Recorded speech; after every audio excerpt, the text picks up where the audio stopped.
Good afternoon, everybody. Good to see you all. President Trump is in charge, and America is back. This week further demonstrated that the Trump effect is real. Over the weekend, Americans celebrated the return of American-Israeli citizen Keith Siegel and 2 Israelis who were held captive by Hamas terrorists since October 7th, 2023. President Trump and his administration worked diligently to secure their release and are committed to freeing all remaining hostages. Yesterday, as you all know, President Trump held his first foreign meeting at the White House with Israeli Prime Minister Benjamin Netanyahu. And as the president said, the bonds of friendship and affection between the American and Israeli people have endured for generations and are absolutely unbreakable. The president is committed to eliminating Hamas and securing a lasting peace for the entire region. The historic proposal for the United States to take over Gaza, announced by President Trump last night, underscores this commitment. Insanity is doing the same thing over and over again and expecting different results. President Trump is an outside-of-the-box thinker and a visionary leader who solves problems that many others, especially in this city, claim are unsolvable. We've already seen the results from President Trump's bold peace-through-strength diplomacy on the world stage. In response to President Trump's tariffs this week, both Mexico and Canada took immediate steps to alleviate the illegal alien migration and flow of deadly drugs, particularly fentanyl, into our country. Mexico's President Claudia Sheinbaum agreed to permanently supply 10,000 Mexican soldiers on the U.S. border who will be specifically designated to stopping fentanyl and criminal aliens from pouring into our country. And Canada's Prime Minister Justin Trudeau agreed to appoint a fentanyl czar, list cartels as terrorists, and increase resources to assist the 10,000 frontline personnel at our northern border with Canada. In recognition of these steps, President Trump paused the implementation of tariffs for 1 month while negotiations continue and final deals can be structured. Throughout the transition and during his inaugural address, President Trump made it known that the United States cannot and will not allow the Chinese Communist Party to continue with its effective and growing control over the Panama Canal. Following Secretary Rubio's successful first trip and visit there over the weekend, Panama's president said he will allow its participation in the Chinese Communist Party's, it will no longer allow the participation in the Belt and Road Initiative. That participation will expire. This is significant because Panama was the first Latin American nation to join Belt and Road and now becomes the first to back away from it because of President Trump. And to assist with the ongoing mass deportation effort, El Salvador's president has agreed to the most unprecedented migratory agreement anywhere in the world. Because President Trump is back in charge, El Salvador has offered for illegal aliens of any nationality facing deportation in the U.S. to be booked in his country's prison system. And finally, President Trump's envoy for special missions, Rick Grenell, traveled to Venezuela and not only secured the release of 6 American hostages, but Venezuela also agreed to accept the return of illegal alien Tren de Aragua gang members. All of these incredible victories prove how well President Trump's peace-through-strength approach is working. And the days of weak American leadership are over. In another success story this week, efforts to seal the border, halt the invasion, and carry out the largest mass deportation campaign continue at lightning speed. Customs and Border Protection has approximately 79 miles of new border wall projects already underway in various stages of construction and planning. The first flights arrived to Guantanamo Bay yesterday afternoon out of El Paso. And who were some of the passengers aboard, you may ask? There were 10 members of the transnational gang Tren de Aragua on this flight. And overall, our heroic ICE agents continue to prioritize the removal of violent criminal illegal aliens in communities across the country. On February 3rd, ICE Dallas arrested a citizen of Nicaragua who has been convicted of sexual assault, strong arm, and lewd acts with a minor and sentenced to 15 years in prison. ICE Los Angeles arrested a Mexican citizen who has been convicted of lewd acts with a minor and sentenced to 364 days. And ICE Atlanta arrested a citizen of Mexico who has been convicted of homicide by vehicle and hit and run and sentenced to 6 months confinement. And ICE New York arrested a Venezuelan national and known TDA gang member who has a prior criminal conviction for assault in the 3rd degree causing physical injury. Americans are safer every single time one of these criminals is arrested and deported from our country. On another important and ongoing topic, the Senate is working fast to confirm President Trump's exceptional cabinet nominees in the face of relentless media smear campaigns. As of right now, 12 members of the president's cabinet have been confirmed, most recently Pam Bondi, who, as you all know, I was just in the Oval Office for that swearing-in ceremony surrounded by Pam's lovely family, and we look forward to watching her serve as the Attorney General of the United States. According to CNN, President Trump is getting more cabinet picks confirmed so far than the average president in the modern era. Another success story. And we believe it's critical that Republicans in the Senate majority stay tough and keep their foot on the gas to confirm all of the remaining nominees as quickly as possible so we can continue President Trump's important work here at the White House and across our entire federal government. And lastly, throughout his historic campaign, President Trump pledged to restore common sense to our country. And he is continuing to deliver on that with an executive order that he will sign later today. The president will be signing an executive order keeping men out of women's sports to defend the safety of athletes, protect competitive integrity, and uphold the promise of Title IX.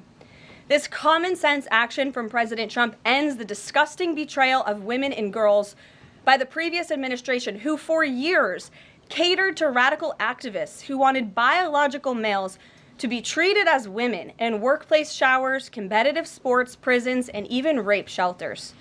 Gender ideology insanity is over. Submissions from individuals across the country interested in participating in our new media seat at a future briefing continue to flood in. We are at more than 12,000 and counting. If you're watching right now and are interested, you can continue to apply on our new media website, whitehouse.gov/newmedia. And in the seat today, we have a longtime national television broadcaster. I'm sure many of you recognized her when she came in, Sage Steele, who is now the host of an incredibly successful podcast, The Sage Steele Show, on YouTube and all podcast platforms. And previously, Sage was a fixture at ESPN from 2007 to 2023, primarily hosting SportsCenter, which we all know well, before leaving the company to exercise her First Amendment rights more freely. We are honored to welcome her to the briefing room today. She will be joining the president at the big EO signing later this afternoon. I know many of you will be there as well. So Sage, why don't you kick us off on this very exciting day for women and girls across the country. Thank you for joining us. It is exciting, and Karoline, thank you for welcoming people like me with a little bit of a different perspective, different background in this seat. It really does mean a lot. Thank you. Obviously, the House already passed the Protection of Women and Girls in Sports Act, which was a really big step for women and girls.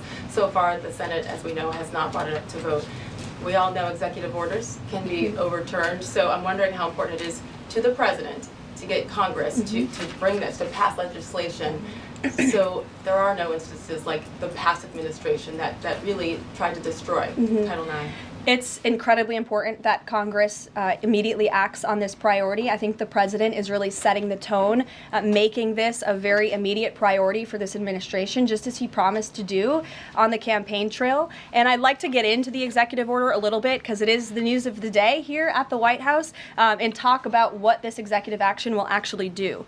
So the executive order that the president will be signing later this afternoon, as I said, upholds the promise of Title IX. It also will require the DOJ to abide by the nationwide previous administration's illegal Title IX rewrite that would have dissolved single-sex spaces and opportunities. It also requires immediate action, including enforcement actions against schools and athletic associations comprised of schools that deny women single-sex sports and single-sex locker rooms. The executive order also calls for the convening of private sporting bodies in the White House. We want them to come to this campus so the president can hear in person the stories of female athletes who have suffered lifelong injuries, who have been silenced and forced to shower with men and compete with men on athletic fields across the country. Many of those women will be at the White House today. I encourage all of you in the media to actually talk to them, to hear their stories. And I would also just add one more thing. This is a wildly popular position with the American people. In fact, there was a new poll recently that showed the overwhelming majority of Democrats also support keeping biological men out of women's sports. And so I know the president is very excited about the bill signing that will take place at 3 o'clock this afternoon. You will hear from him more on that later, and we look forward to seeing you there, Sage. So thank you very, very much. Garrett, great to see you here today. Thank you. On Gaza, the president has spent basically his entire public career criticizing foreign entanglements, nation building, sending American troops to fight abroad, particularly in the Middle East. This plan seems like it could ultimately involve all of those things. Can you explain this reversal and how building and owning Gaza squares with America First foreign policy? I would reject the premise of your question that this forces the United States to be entangled in conflicts abroad. The president has not committed to putting boots on the ground in Gaza. He has also said that the United States is not going to pay for the rebuilding of Gaza. His administration is going to work with our partners in the region to reconstruct this region. And let me just take a step back here, because this is an out-of-the-box idea. That's who President Trump is. That's why the American people elected him. And his goal is lasting peace in the Middle East for all people in the region.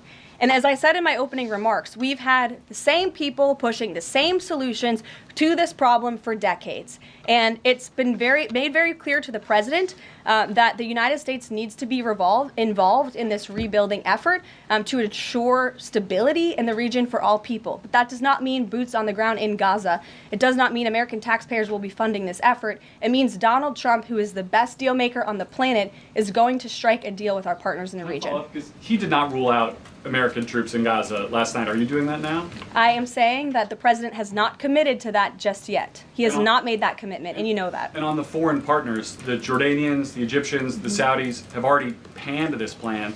What foreign partners, if any, have expressed any interest in being part of it? Well, the president has said he's been socialing this idea for quite some time. He's been thinking about this. He said in his remarks last night, this was not a decision or an announcement that he takes lightly. And the president has already spoken to the President al-Sisi. In fact, that was his first foreign leader call. He's meeting with the King of Jordan, King Abdullah, next week. He spoke with the King of Bahrain. He spoke with the Crown Prince of Saudi Arabia. And he has made it very clear, he's been very vocal, that he expects our partners in the region, particularly Egypt and Jordan, to accept Palestinian refugees temporarily so that we can rebuild their home. I'd like to show you some images of Gaza that were taken.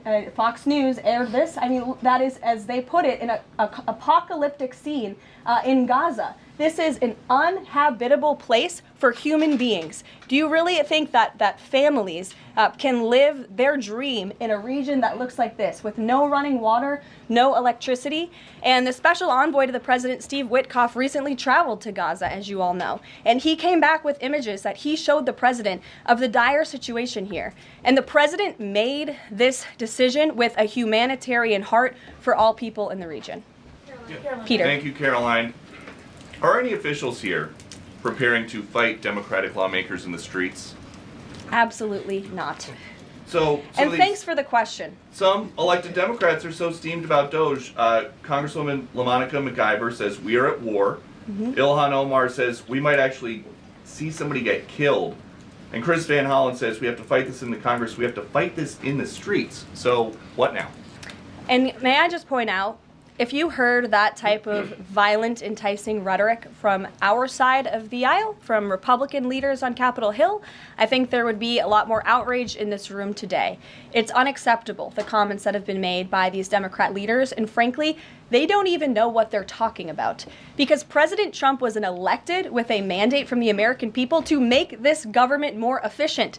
He campaigned across this country with Elon Musk, vowing that Elon was going to head up the Department of Government Efficiency, and the two of them, with a great team around them, were going to look at the receipts of this federal government and ensure it's accountable to American taxpayers. That's all that is happening here. And for Democrat officials to incite violence and encourage Americans to take to the streets is incredibly alarming, and they should be held accountable for that rhetoric. It sounds like something that they're most concerned about is DOGE engineers with access to Treasury systems. Can you clarify, do the DOGE engineers have read-only access in these systems, so they are not allowed to write new code? No. They are not, okay. No. And then one more thing. NBC is reporting that some of the illegal immigrants that we've seen rounded up and arrested are not being deported. They're being released with ankle or wrist monitoring devices, or they have to check in on the phone. So is the administration arresting more people than you have room for? I have seen the reports, and I'm glad you brought it up because we want to address it. There have been a total of 461 illegal aliens, this is of this morning when I got this information from DHS, that have been released from custody of the more than 8,000 that have been arrested since President Trump was inaugurated. It's less than 6%, and there are reasons for their release. Some of the factors include a lack of significant likelihood of removal in the foreseeable future, lack of detention availability, which is something this president and this administration has been incredibly vocal about. We are doing everything we can to deport and detain illegal immigrants, but we need Congress's help to increase funding for Border Patrol and for ICE to increase detention capability in our facilities. And then other serious medical conditions have also been the reasons for some of the release of these individuals. But none of them have final deportation orders. Many of them are probably contesting their immigration status. I'd refer you to DHS for more details, but I did get that information because I knew it would be a question, so thank you. Sure. Caroline? Yes. The president and you here again today have made clear, given the devastation, you think Palestinians have no choice but to leave Gaza and go elsewhere. But Palestinians say this is their home. They don't want to go. The president last night said he's willing to use the military if necessary. Is the U.S. prepared to remove Palestinians from Gaza by force? The president is prepared to rebuild Gaza for Palestinians and all people in the region, peace-loving people who want real economic development and opportunity in the region. This is a region that has been controlled by Iranian-backed terrorists, Hamas, who have brutalized not just Israelis but Palestinians too. It is because of Hamas that you see those images on that screen, that Gaza has become a demolition site because Hamas launched that brutal attack on Israel on October the 7th. And so again, I would stress, President Trump wants to ensure that this can be a place where all people can live in peace. He is a peacemaker in chief. He made that very clear in his first term. And as for how that will be accomplished, the president and his team are talking with our allies in the region to consider next steps. But should the American people be prepared to see U.S. military on the ground fighting a ground war against Hamas? Again, the president has not committed to U.S. troops in the region. But it is an option. I have said that the president has not committed to that yet. Sure. If I could just follow up on that, though, why not rule out the idea of committing U.S. troops? This has been a long-standing argument that the president has made really over the last decade or so, talking about endless wars and not something the U.S. wants. Why not rule out? Because I think the president is very good when he's making deals and negotiating not to rule out anything because he wants to preserve that leverage in negotiations. And so I think that's what he's doing here. If I Mary. could follow up on that, though, he also said that everyone loves this plan. He said that in the Oval Office this morning. True. In fact, the Deputy Prime Minister of Jordan called it a declaration of war on the Arab people. So how does he square the fact that even some Republicans on the Hill are objecting to this or questioning this? How does he square the fact saying everyone loves this plan? Well, King Abdullah of Jordan will be here next week, so I can provide you more context on the conversations he will have directly with the President of the United States after that meeting. And I would just point out that there's been a lot of leaders and officials all around the world who have doubted, I suppose, the deal-making ability of President Trump. You heard the Panama leader saying that he would not agree to some of the concessions that he has now made because of Secretary Rubio's visit. You had the Colombian president saying he wouldn't accept flights of Colombian illegal nationals who have entered into our country illegally, and those flights are underway. So actions speak louder than words. Dasha. Caroline, You said the president has been working on this idea for a while behind the scenes now. Is there a written plan based on the president's proposal for Gaza? And if so, when was it drafted and who had a hand in that? The plan was written in the president's remarks last night as he revealed it to the world and to the American people, and his team are continuing to be engaged on this effort. I saw the National Security Advisor this morning. He has a very busy day of calls, and they will, again, continue to engage with our partners. That includes Steve Witkoff as well. Mary.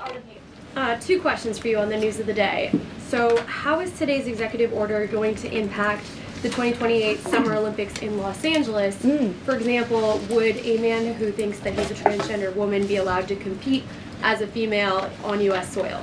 It's a very good question, and the president has actually mentioned this, that he does expect the Olympic Committee and the NCAA to no longer allow men to compete in women's sports. And I think the president, with the signing of his pen, starts a very public pressure campaign on these organizations to do the right thing for women and for girls across the country. Again, this is an incredibly popular position. There have been many notable female athletes who have had the courage to speak out against some very powerful institutions in this country. They deserve to have a voice and a say. The president is bringing their voice to the highest level at the White House this afternoon, and he expects these organizations to comply with this federal executive order that he'll be signing today. Thank you. And one more. On media coverage of this executive order and the topic in general, what's the White House's view of framing that calls men transgender females or similar rhetoric coming from organizations like the ACLU and GLAAD? Well, it's been very clear. The policy of this administration is that there are only two sexes,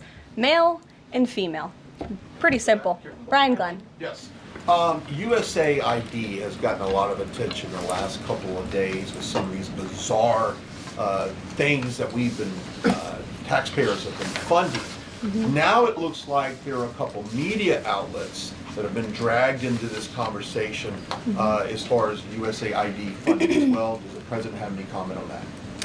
So upon coming out here to the briefing room, I was made aware of the funding from USAID to media outlets, including Politico, who I know has a seat in this room. And I can confirm that the more than $8 million taxpayer dollars that have gone to essentially subsidizing subscriptions to Politico on the American taxpayers' dime will no longer be happening.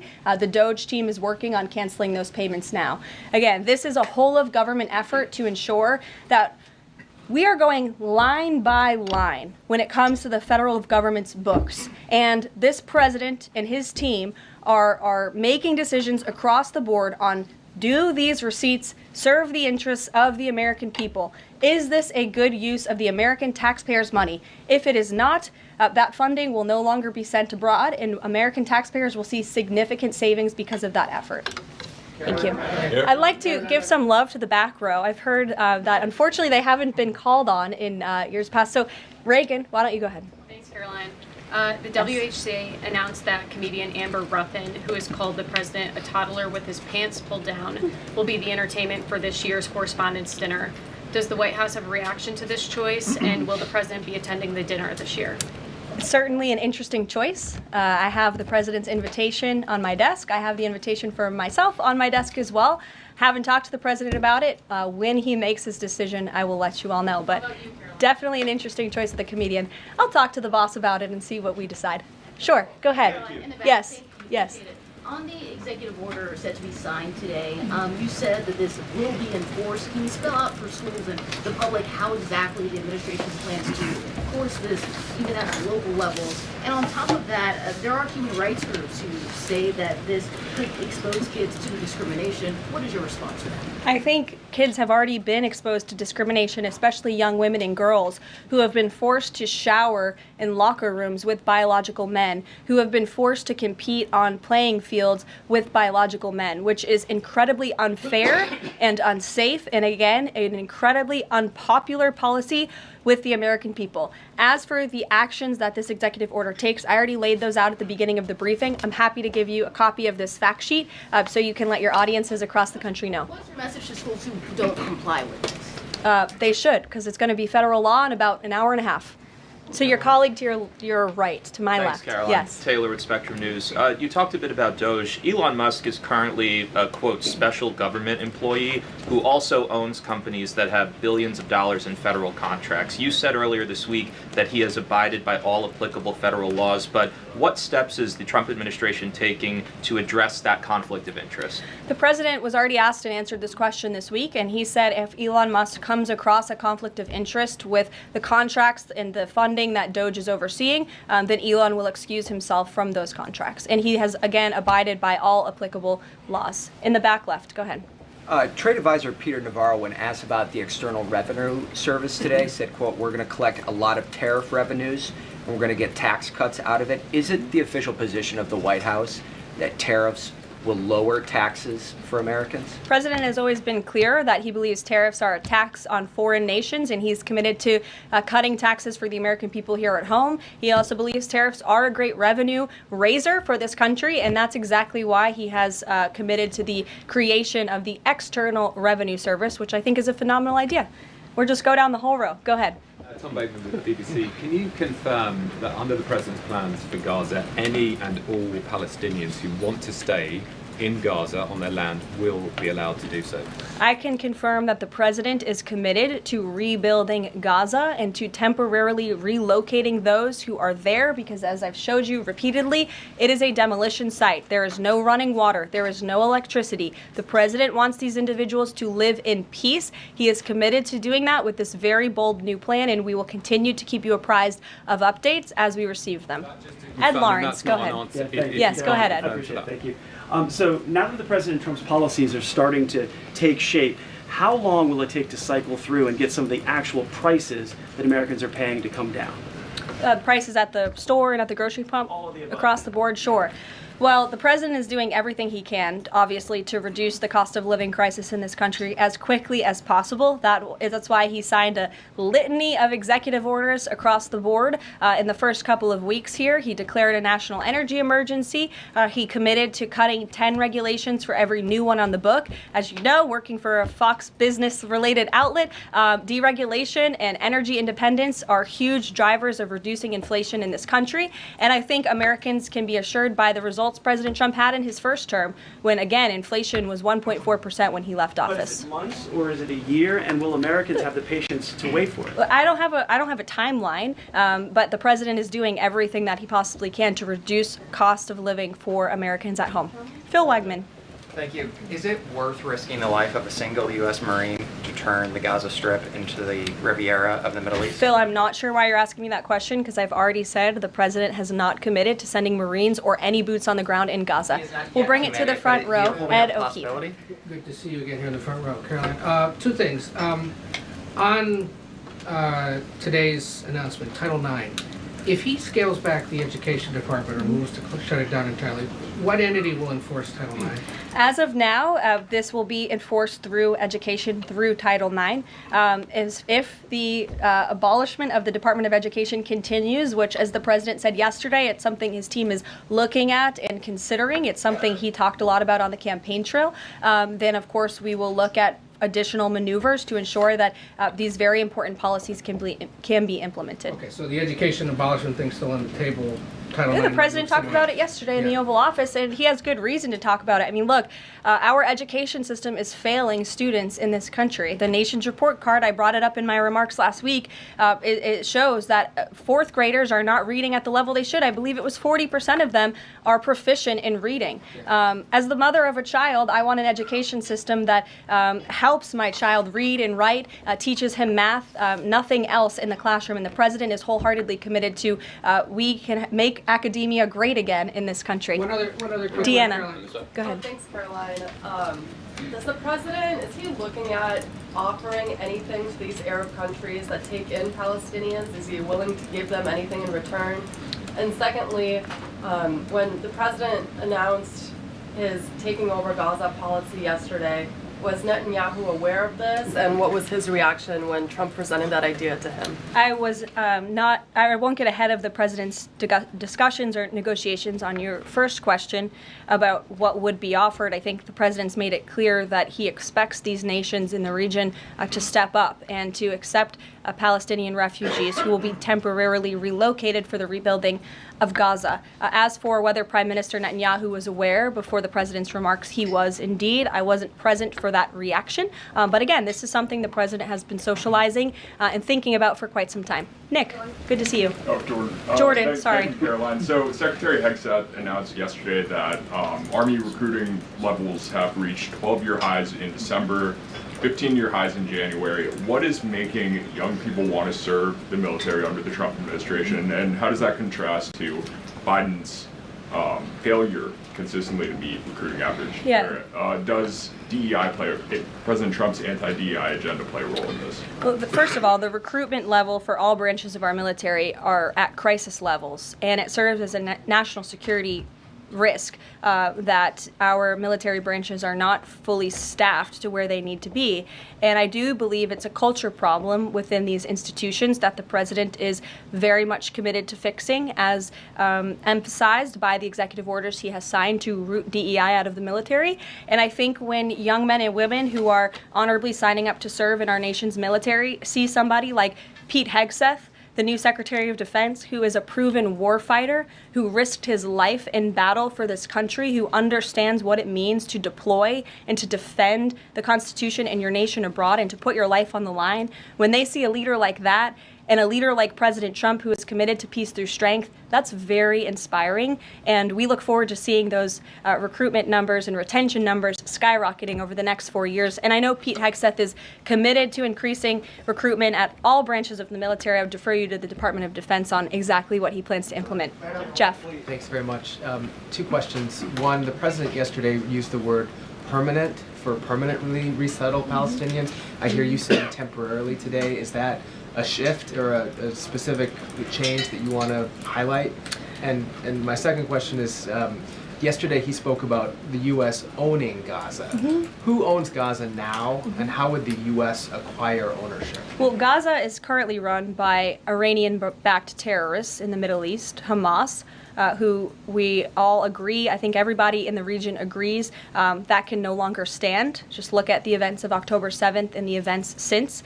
And the president, again, is committed to rebuilding the region for all people who want to return to it once it is no longer a demolition site and it's a place where people can actually live and thrive in harmony, as he said last night, his words, not mine. And Daniel. Permanent versus temporarily resettle?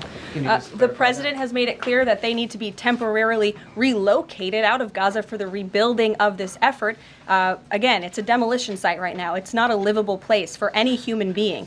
And I think it's actually quite evil to suggest that people should live in such dire conditions. Daniel. Caroline, thank you so much. The daily guidance says that the president will be meeting with a pair of governors today, Governor Abbott of Texas and Governor Newsom of California. It comes after the president took executive action to turn the water back on in California. Billions of gallons are flowing out. What can you tell us about the two meetings and the importance of President Trump's actions to help people in California? Sure. Those meetings will be taking place shortly, so I will get out of here to get to those meetings. We can always provide you a readout, as we always do. We try to be very transparent about what the president is doing in the Oval Office. Perhaps he'll even call you in to join him. We never know around here, as you all know.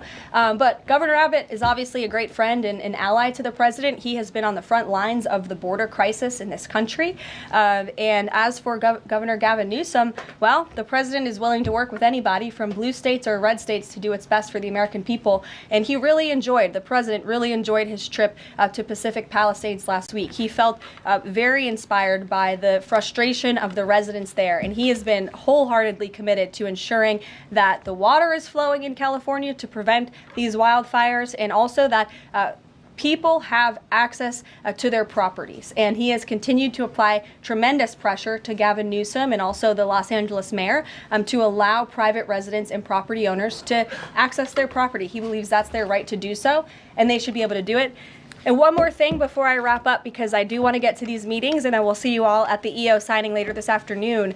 I would just say that you brought to mind California and North Carolina, who continue to be on our hearts, and the president and this administration are committed to ensuring that these individuals get the funding that they need. And I would just say a strong message to Democrats who are out there pretending to be outraged about the long list of crap that this administration is cutting federal waste and funding, like $2 million for sex changes in Guatemala, $6 million to fund tourism in Egypt, $20 million on a new Sesame Street show in Iraq, $4.5 million to combat disinformation in Kazakhstan.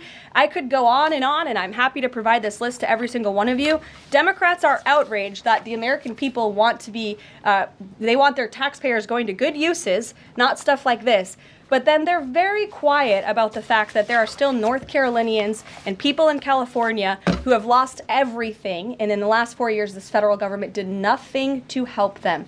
This president will continue to put Americans first, and I think the successes of this week so far speak to that, and it's only Wednesday. So I'll see you guys later this week, and we'll see you this afternoon. Thank you very much.